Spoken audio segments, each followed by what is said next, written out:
আর আমি আমি কোনো কিছু এজন্য মানব না যে সেটা কোরআনে লেখা আছে বা বেদে লেখা আছে। আমি আমার যুক্তি আর বুদ্ধি দিয়েই সেটা বিচার করব, আর সব ধর্ম থেকে ভালো জিনিসটাই নেব। আর আজকের এই অনুষ্ঠানে আমরা কেন এই দুইটা ধর্মের সাদৃশ্য আর পার্থক্য নিয়ে আলোচনা করছি?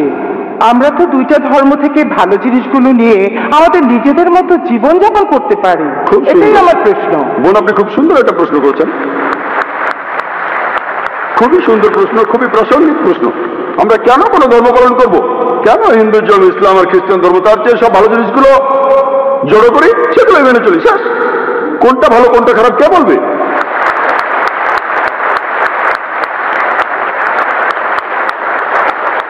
যেমন ধরুন, আমেরিকাতে স্কার্ট পরা আর শর্টস পরা খুবই কমন। পশ্চিমাদের এটা ভদ্রতা, তাদের জন্য স্কার্ট আর শর্টস পরা ভদ্রতা। যদি চেন্নাইতে এমন করেন, যদি এখানে স্কার্ট শর্টস পরা কোনো মেয়েকে আপনি দেখেন, তখন বলবেন এটা অভদ্রতা। আপনিও বলবেন বোন, আপনিও বলবেন অভদ্রতা। তাহলে আমেরিকায় যেটা ভদ্রতা, এখানে সেটা অভদ্রতা। কয়েক বছর আগে আমি আমেরিকায় গিয়েছিলাম, সেখানে একজন বলল তোমাদের ইন্ডিয়ার মহিলারা খুবই অভদ্র। আমি অবাক হয়ে বললাম, কেন ইন্ডিয়ার মহিলারা অভদ্র কেন? কারণ তারা যখন শাড়ি পরে তাদের পেট দেখা যায়। তার মানে আমেরিকায় সে দেশের নিয়মে কোনো মহিলা তার পেট দেখালে সে অভদ্র। তাহলে কে ঠিক করবে?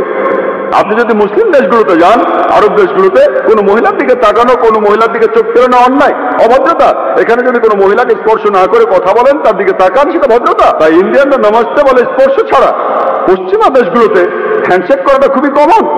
একজন মহিলা আর একজন পুরুষ হ্যান্ডশেক করছে, সেটাই ভদ্রতা।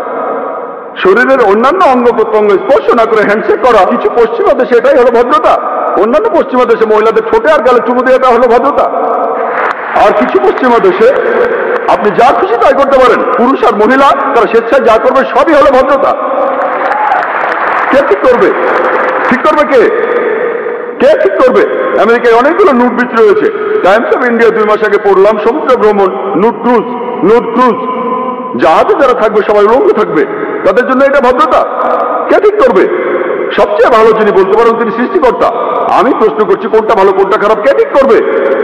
কে ঠিক করবে? আপনি বললেন সেরা নিয়মগুলোই বাঁচা হবে, আর আমি আপনার সঙ্গে একমত। সবগুলো ধর্মের ভালো জিনিসগুলো বেছে নেন। আমি সেটাই করেছি। আমি সব ভালো জিনিসগুলো বেছে নিয়েছি বেদের মধ্যে থেকে।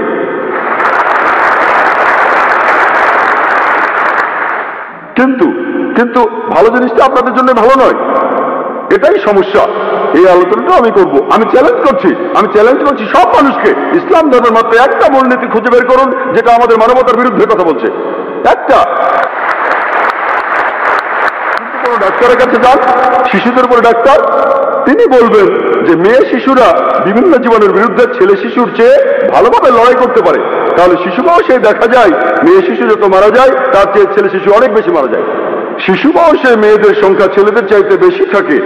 তারপর সময় যায়, মানুষ ধূমপানের কারণে মারা যায়, মদ খাওয়ার কারণে মারা যায়, অ্যাক্সিডেন্টে মারা যায়, যুদ্ধে মারা যায়। এখানেও মেয়েদের চাইতে ছেলেরা বেশি মারা যায়। তাই আজকের দিনে পৃথিবীতে পুরুষের চাইতে মহিলার সংখ্যা অনেক বেশি। শুধুমাত্র কয়েকটা দেশে, ইন্ডিয়ার মতো তৃতীয় বিশ্বের কয়েকটা দেশে মেয়েদের সংখ্যা ছেলেদের চাইতে অনেক কম। কারণটা জানেন? কারণ হলো মেয়ে শিশু হত্যা। বিবিসির একটা রিপোর্টে এমিলিও বেকাননের কথা অনুযায়ী তিনি একটা প্রোগ্রামে বেশি বয়সে মৃত্যু নিয়ে বলেছিলেন প্রত্যেক দিন ইন্ডিয়াতে 3000-এরও বেশি মহিলা তাদের গর্ভপাত ঘটায় যখন জানতে পারে গর্ভের শিশুটি মেয়ে। তার মানে প্রতি বছরে ইন্ডিয়াতে 10 লাখেরও বেশি মহিলা গর্ভপাত ঘটায় যখন জানতে পারে গর্ভের শিশুটি মেয়ে। যদি এই অশুভ প্রথাটি বন্ধ করা যায়, আর তামিলনাড়ুর সরকারি হাসপাতালের রিপোর্ট অনুযায়ী আপনাদের এই প্রদেশেই এই রিপোর্ট বলছে প্রতি 10 জন মেয়ে সন্তানের 4 জনকে মারা হয়, এই কাজটাকে সঠিক? এটা ভুল। যদি এই অশুভ প্রথা বন্ধ করেন তাহলে ইন্ডিয়াতেও মেয়েদের সংখ্যা হবে ছেলেদের সংখ্যা চেয়ে বেশি। শুধুমাত্র আমেরিকাতেই মেয়েদের সংখ্যা ছেলেদের চেয়ে 78 লক্ষ বেশি। শুধু ইংল্যান্ডে ছেলেদের চেয়ে মেয়েদের সংখ্যা 40 লক্ষ বেশি। জার্মানিতে মেয়েদের সংখ্যা 50 লক্ষ বেশি। শুধু রাশিয়াতে মেয়েদের সংখ্যা হচ্ছে 90 লক্ষ বেশি। আল্লাহ জানেন পৃথিবীতে মেয়েদের সংখ্যা ছেলেদের চাইতে কতজন বেশি। মনে করুন হাইপোথেটিক্যাল প্রশ্ন, ধরুন আমার বোন সে আমেরিকায় থাকে, অথবা আপনার বোন সে আমেরিকায় থাকে, ইউএসএ, আর সেখানকার বিয়ের বাজারে প্রত্যেক পুরুষ একটা করে বিয়ে করেছে। তবুও সেখানে 78 লক্ষ মহিলা থাকবে যারা কোনো জীবন সঙ্গী খুঁজে পাবে না। তাদের জন্য তখন একটা উপায় খোলা থাকে, যেসব মহিলা জীবন সঙ্গী খুঁজে পাবে না তারা হয় কারো দ্বিতীয় স্ত্রী হতে পারে, অথবা হতে পারে জনগণের সম্পত্তি। হয়তো বলবেন জনগণের সম্পত্তি, ভাই জাকির এটা খারাপ শব্দ।